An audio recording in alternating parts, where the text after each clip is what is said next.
आज पहिली चर्चा झाली. कुठेही पहिली चर्चा होत असती. पहिल्या चर्चेमध्ये काय निघतं काय नाही आपण या गेल्या महिन्याभरात पाहिले. पहिल्या चर्चेमध्ये कुठल्याही आपल्या सगळ्या गोष्टी साध्य होत नसतात. आता कलेक्टर सोबत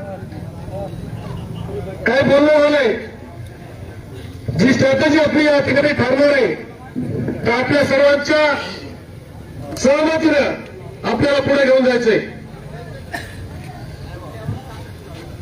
या कारखानदाराचा जोपर्यंत आपल्या मागण्या मान्य होणार नाही तोपर्यंत उद्या 17 तारीख म्हणतात मिटिंग आहे. जोपर्यंत आपल्यापाशी पत्र येणार नाही तोपर्यंत आपण हलायचं नाही. परिस्थिती समजून घ्या मित्रांनो.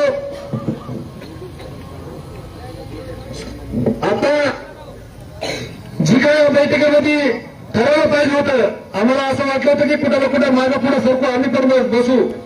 बसल्याशिवाय कुठलाही मार्ग निघणार नाही. पण कारखान्यानं स्टँड भूमिका घेतली आणि आम्ही 25च्या पुढे जाणार नाही. आपल्याला परवडणार आहे का? यानं रात्री काय केलंय, आपलं पत्र गेल्यानंतर रात्री यानं 2500 रुपयाला पैसे टाकले. आपल्या काही करा महिन्यात 1.5 महिना झाला भांडण चालू होऊन आतापर्यंत आपल्याला 1ही रुपया नव्हता टाकला. हे कुठेतरी आंदोलन थांबलं पाहिजे.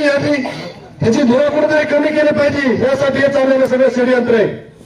प्रशासनाच्या माध्यमातून पण हे सगळं चाललेलं षडयंत्र. पण एक सांगतो, शेतकरी कुठेही झुकणार नाही आणि थांबणार नाही.